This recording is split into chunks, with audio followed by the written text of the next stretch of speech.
Some advice to Christians, whether you want it or not.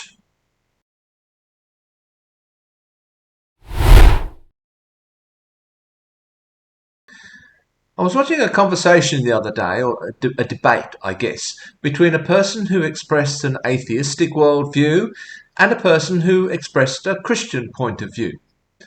They were discussing the morality of the God of the Old Testament.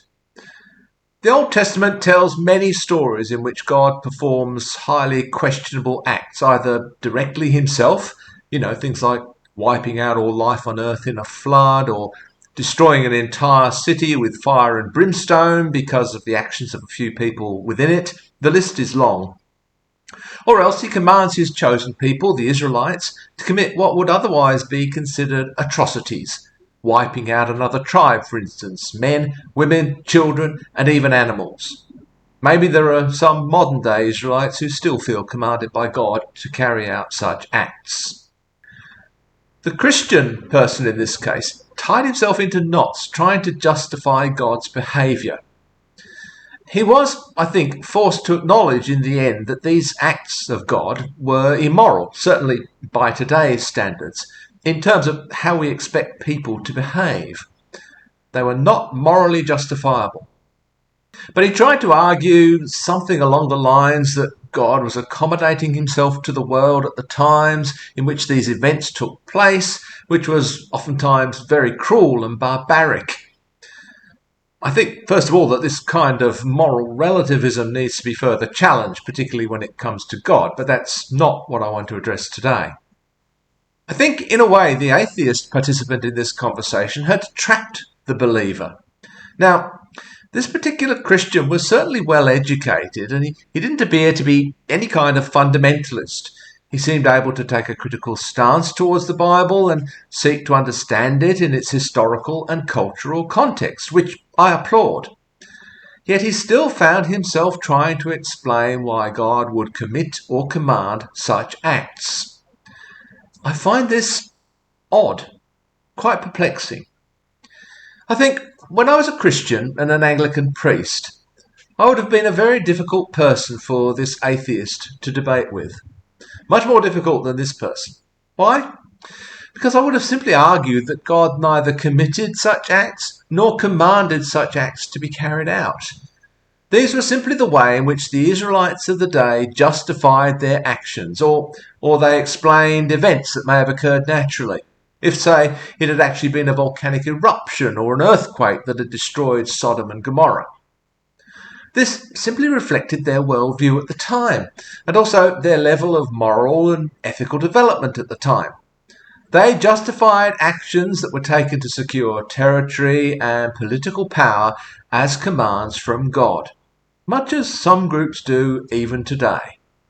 So my answer to the atheist's challenge as to why God did or commanded these things would be to say that he didn't.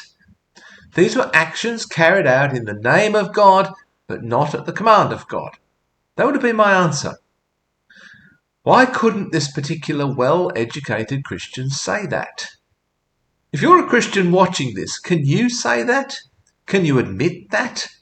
Or are you trapped in some way, as this man seemed to be trapped? Trapped by what, though?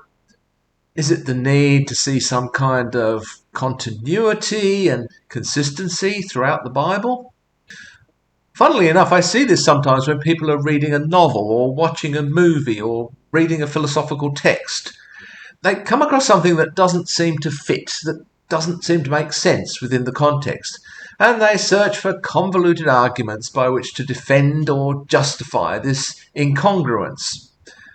They seem to make the a priori judgment that this work must be consistent and coherent. Maybe they think the author or filmmaker is such a genius that they couldn't possibly have made a mistake. My response is, the writer, the filmmaker, the philosopher did just that. They made a mistake. Their argument, the plot, whatever it might be, is inconsistent at this point. You can waste your time looking for some complicated way to make what is inconsistent consistent, if you like. Me, I'll just acknowledge the inconsistency and move on. There are a whole lot of reasons why I'm not a Christian and why I don't believe in God. One of them is not, perhaps to the surprise of many other atheists, is not that the Bible is full of inconsistencies and morally indefensible acts committed by or commanded by God. I don't think at any stage, either before, during, or since my time as a Christian, did I ever think the Bible was or should be consistent and always defensible. It was always completely self-evident to me that the Bible was written by people who are not so very different from us. They were trying to understand the world around them with limited tools. They were keen to justify their actions by attributing them to God or to commands from God. There was never any reason, as far as I could to see God's will in these historical events. Those events, that was all on us. In a way, for me, when I was a Christian, the New Testament was pretty much saying, without wanting to appear to be saying it, people, you got that all wrong. Of course, it couldn't quite say that explicitly. Religious traditions rarely admit openly that they're wrong. The Catholic Church has been doing this for centuries, changing its mind while all the time pretending not to, claiming in some way to fulfill what went before rather than doing away with it. Similar to the way in which the New Testament fulfills the Old, when really it's just saying we got it wrong. Now, I happen to think that the New Testament gets it wrong too, but that's another story. To Christians out there who are confronted by atheists who challenge them about God's behaviour in the Old Testament, you'll win more arguments if you just admit that that kind of behaviour is completely unacceptable and morally unjustifiable. The Israelites were simply justifying their own actions by attributing them to God or to some kind of divine plan or a divine command. Don't try to come up with convoluted arguments to justify it. You don't have a leg to stand on, and deep down you know it. But you've trapped yourself in some equally indefensible understanding of what the Bible actually is. Forget all that stuff and move on to something more important.